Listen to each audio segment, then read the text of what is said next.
Este é um canal de documentários. Documentários investigativos e jornalístico. O nosso objetivo é esclarecer e informar.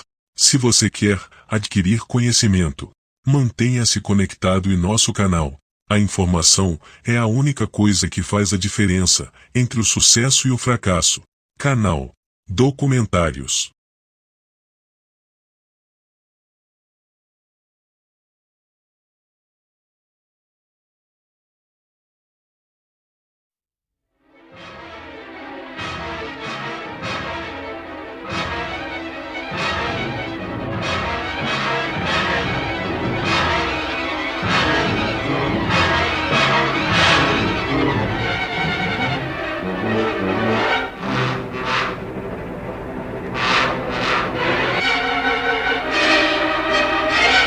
O suicídio em massa dos membros da seita Templo do Povo e o assassinato de um deputado e 3 jornalistas americanos na Guiana chocaram o mundo esta semana, e especialmente os Estados Unidos. As primeiras informações chegadas da Guiana diziam que 400 pessoas tinham morrido. Na sexta-feira à tarde, entretanto, o exército americano descobriu mais 365 corpos. E à noite do mesmo dia, o total chegava a mais de 900. Homens, mulheres e crianças. Tudo começou quando o deputado Leo Ryan, da Califórnia, atendendo a pedido de um amigo e de vários correligionários, decidiu ir à Guiana investigar a seita Templo do Povo e as acusações de que seu líder e fundador, o reverendo Jim Jones, estava mantendo cativas várias pessoas que queriam deixar a seita e regressar aos Estados Unidos.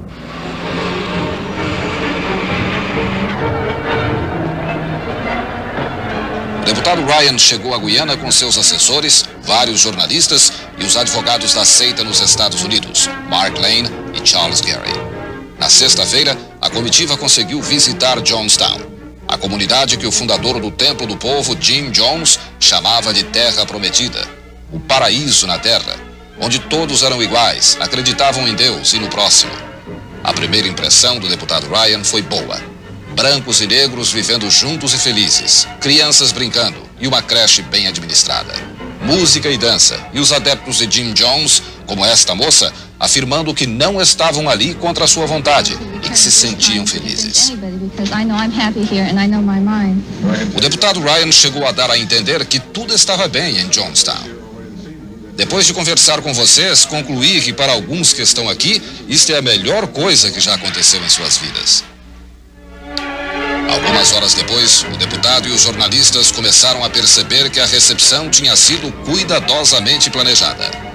O correspondente Dan Harris, da NBC, recebeu um bilhete de um membro da seita, Barn Gorsley, dizendo que queria sair de Jonestown. Jones respondeu: "Este homem quer deixar seu filho aqui. Se Jonestown não é um bom lugar, por que ele quer deixar o filho aqui?"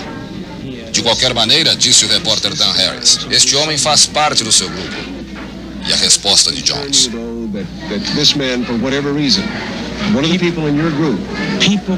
"Algumas pessoas gostam de fazer este jogo, meu amigo. E mentem. E o que eu vou fazer com os mentirosos? Olha, por que vocês não vão embora daqui? Por favor, vão embora. Nós não aborrecemos ninguém. Quem quiser ir embora, que vá. Ninguém tem problemas de sair daqui. Tem gente que gosta de publicidade. Eu não gosto." A fisionomia de Jim Jones mudou completamente. E ele ironizava sobre a maneira como Harris e os outros contariam a história do Templo do Povo na televisão e nos jornais. O problema surgiu quando a comitiva se preparava para seguir rumo ao aeroporto. Um membro da seita tentou esfaquear o deputado. Ryan, com a camisa suja de sangue, diz ao repórter Dan Harris que o atacante quase o matou. Tudo isto aconteceu pouco antes da emboscada no aeroporto. O repórter Lucas Mendes, que desde terça-feira se encontra na Guiana, narra em detalhes a tragédia de Jonestown. 5 pessoas morreram. O deputado, 3 jornalistas e Patricia Parks, nora de Edith Parks. Edith correu para a selva. Um avião conseguiu decolar. Jim Jones tinha planejado eliminar toda a comitiva, inclusive os adeptos rebeldes. Edith Parks, uma adepta que estava deixando Jonestown com 5 parentes, foi testemunha da emboscada. Well, we were getting on the plane, or they told us to board. Estávamos no aeroporto e recebemos instruções para entrar no avião. Minha família entrou primeiro, com 3 ou 4 passageiros. Apareceu então um trator, puxando um trailer, vindo rápido em nossa direção. Os homens saíram de dentro dele e começaram a disparar. Mataram minha nora, que já estava dentro do avião. O deputado ainda não tinha entrado, nem os jornalistas.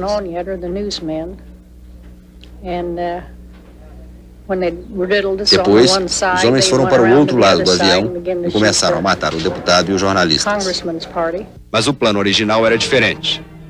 Larry Layton mataria o piloto durante o voo de volta e se suicidaria, caindo com o avião na selva, matando todos os passageiros. Jim Jones talvez nem tenha ficado sabendo que o plano original falhou, pois pouco depois da partida da comitiva de Jonestown, ele mandou reunir toda a comunidade no pavilhão central. Could you tell me where were you when it happened on that night? Well, I was right in there, right in the pavilion when Eu estava lá quando Jim Jones estava dando as ordens ao povo para tomar o veneno. Ele dizia que a gente devia beber depressa, antes da chegada da Guarda Nacional da Guiana. Se eles nos pegassem vivos, seríamos torturados, castrados e assassinados. Jim Jones dizia que antes dele morrer, ele queria ter certeza que todos estaríamos mortos e salvos da Guarda Nacional. Odell Rhodes estava lá. Ele viu o início da tragédia. Escapou porque a enfermeira pediu a ele que fosse buscar o estetoscópio na enfermaria. Ele não voltou. A primeira pessoa que se levantou para tomar o veneno era uma jovem mãe. Devia ter uns 27 anos. E ela tinha um bebê. O bebê devia ter 1 ano e meio. Ela deu o veneno para o bebê primeiro e tomou o dela em seguida. Depois ela saiu e sentou-se na grama, esperando o veneno fazer efeito. Era difícil acreditar. Eu podia entender os mais velhos cometendo suicídio, mas não entendia como os jovens estavam fazendo aquilo. Ela não foi forçada. Eu vi muita gente subindo sem ser forçada. Isto foi no começo de tudo. Os primeiros foram os bebês e as crianças. Eles eram levados pelos próprios pais. Até o momento que eu vi, as pessoas estavam indo sem serem forçadas. O fanático americano que levou mais de 900 pessoas ao suicídio na Guiana começou a organizar a sua seita, o Templo do Povo, na década dos 50, na região rural de Indiana. Segundo seus parentes e amigos, Jones era um homem sensível que gostava de animais e sempre quis ter sua própria igreja. Em 1960, Jones disse ter tido uma visão de uma explosão nuclear, de uma revolução fascista e de uma guerra contra os negros nos Estados Unidos. Por isto, mudou-se para o Brasil, vivendo em Belo Horizonte quase 1 ano. Pouco depois de sua volta, ele já tinha mais de 1000 seguidores e com eles fixou-se no norte da Califórnia, que considerava uma região segura. Foi ali que Jim Jones e sua seita, o Templo do Povo, cresceram e se transformaram numa poderosa força política, econômica e religiosa. Realmente, disse Jones nesta entrevista, é maravilhoso saber que destruímos todas as barreiras sociais. Aqui não temos diferenças econômicas e de espécie alguma. Nossa congregação é de todos os povos. Mas, pouco depois, a utopia socialista cristã de Jones começou a se desmoronar com a desilusão de alguns de seus seguidores. Muitos afirmam que foram enganados por Jones, sendo forçados a doar seus salários e suas propriedades para o Templo do Povo. Esta é uma das casas que foram doadas ao templo e depois vendidas por Jones. O cartório de Mendocino, na Califórnia, tem os documentos de mais de 60 propriedades que foram doadas à seita e vendidas depois. Estimativas feitas em São Francisco dizem que o Templo do Povo tem uma fortuna de $10 milhões em propriedades de todos os tipos, dinheiro de várias denominações, barras de ouro e depósitos em bancos da Suíça. A seita cresceu, aumentando o seu número de adeptos. Mas os desiludidos contavam histórias fantásticas de castigos corporais e treinamento de suicídio em massa. Teresa Cobb, ex-seguidora de Jones, foi foi testemunha disto. Ele dizia, ok, se o governo mandar alguém aqui para nos destruir ou prender, nós nos mataremos. Ele dizia também que no caso de suicídio em massa, 200 membros da seita continuariam vivos para matar todos os traidores que deixaram o templo. E muitos se levantavam nesta hora e diziam, Pai, nós cuidaremos deles pessoalmente para o Senhor. E estes homens estavam sempre armados. O medo de ser destruído pelo governo americano levou Jim Jones a mudar-se com seus seguidores para a Guiana. Ele tinha cartas de recomendação de governadores estaduais, de senadores, deputados e até mesmo de Rosalind Carter, mulher do presidente. Lembro-me de ter me encontrado com Jones. Ele escreveu dizendo que queria ajudar na campanha de 76. E quando fui abrir nosso birô em São Francisco, ele estava lá. Conversamos e fizemos um lanche juntos. Foi a única vez que o vi. Ontem pela manhã, terminado o trabalho de remoção dos corpos, a situação na região de Jonestown voltou à quase normalidade.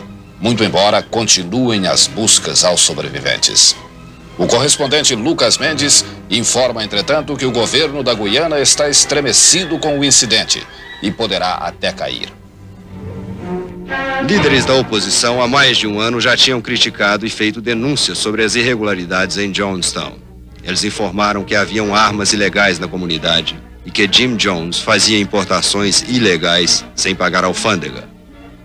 Um juiz da Guiana tinha ordenado que uma criança fosse retirada de Jonestown e devolvida aos pais, mas ninguém ousou cumprir a ordem. Eles dizem que o Templo do Povo era uma organização paramilitar que defenderia o governo no caso de uma tentativa de golpe ou um levante da população. A população suspeita das informações oficiais sobre a tragédia de Jonestown e cria suas próprias versões. Uma delas é que o filho de Jim Jones, Stephen, matou os filhos e a amante do pai que estava em Georgetown na noite do suicídio-massacre para herdar sozinho a fortuna. A outra é que o verdadeiro Jim Jones está vivo. Quem morreu foi um sósia. Os adeptos que não quiseram seguir os passos de Jim Jones na Noite Branca fugiram para a selva. Quando foram encontrados ou se entregaram para a polícia, eles foram primeiros trazidos para este quartel da Polícia Militar em Georgetown. Aqui eles foram interrogados e tratados. A explicação é que eles mesmos pediram para ficar sob proteção policial, com medo do Esquadrão da Morte de Jones, que teria a missão de eliminar todos os adeptos que abandonaram o líder. Se esta guarda existe e conseguiu sair da selva, ninguém sabe. Mas sabe-se que existiam outras maneiras de sair de Jonestown além do avião. Os filhos de Jones eram responsáveis pelo esquema de segurança e seriam membros deste Esquadrão da Morte. Stephen Jones disse que o pai era fascista, mas alguns sobreviventes afirmam que ele fazia parte do esquema de segurança. Well, the head security man was his son, Tim Jones. He was one of the head security men. O chefe do esquema de segurança era Tim Jones, filho de Jim Jones. Ele se matou? Não, ele ainda está vivo. Ele e John Jones estavam em Georgetown quando tudo aconteceu. O que foi que Jim Jones disse a vocês pouco antes da chegada do deputado Ryan? Ele disse que o deputado Ryan era um fascista. Jim Jones nos disse para não conversar com ninguém na comitiva. Se falássemos com eles, seríamos punidos e drogados quando eles fossem embora. Eu já vi gente sendo drogada lá. Às vezes eu ia à enfermaria e vi gente lá que parecia um zumbi, deitados, inteiramente bobos. Várias pessoas vieram dos Estados Unidos em busca de parentes que estavam no Templo do Povo. Muitos estão hospedados neste hotel, ainda com a esperança de que eles saiam vivos da selva. À medida que o tempo passa, essas esperanças diminuem. 4 dias depois do suicídio coletivo dos adultos e do assassinato das crianças, ficou claro que a gigantesca operação americana estava muito mais interessada em retirar os mortos de Jonestown do que em encontrar sobreviventes nas selvas. Pelo número de passaportes encontrados em Jonestown e pelos depoimentos dos que não beberam o refresco de uva de Jim Jones, 400 pessoas poderiam estar vivas na selva, vendo de longe a operação militar dos americanos.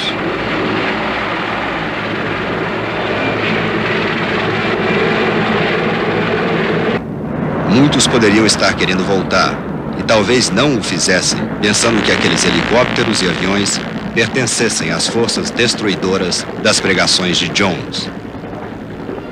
Numa entrevista coletiva durante a semana, autoridades americanas e da Guiana não souberam responder a esta e outras críticas da imprensa numa tumultuada entrevista. Só sexta-feira saiu a notícia que o número de mortos poderia ser o dobro do que havia sido anunciado na segunda-feira. Este não foi o primeiro nem o único erro das autoridades da Guiana. Inexplicavelmente, os únicos jornalistas permitidos ir a Jonestown eram das redes de televisão americana. Se essa tragédia tivesse acontecido com russos num país primitivo da África e só a televisão soviética fosse permitida ir ao local, a imprensa ocidental, principalmente a americana, certamente duvidaria da versão dos soviéticos. O mais trágico, entretanto, é que apesar da morte do reverendo Jim Jones, a seita Templo do Povo continuará existindo. Essa tragédia ocorreu perto do feriado do Dia de Ação de Graças, comemorado quinta-feira nos Estados Unidos. Uma data quase tão importante aqui quanto o Natal. Os americanos, em meio às suas orações, perguntavam por quê? Como é possível acontecer ainda uma coisa assim?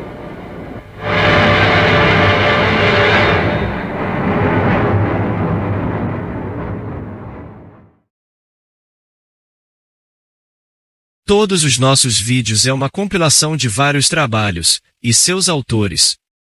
Trazemos uma coletânea de vídeos, realizando uma grande compilação de documentários. Os nossos vídeos têm a devida autorização de seus criadores e autores. Desta forma realizamos uma excelente compilação, reunindo documentários impressionantes.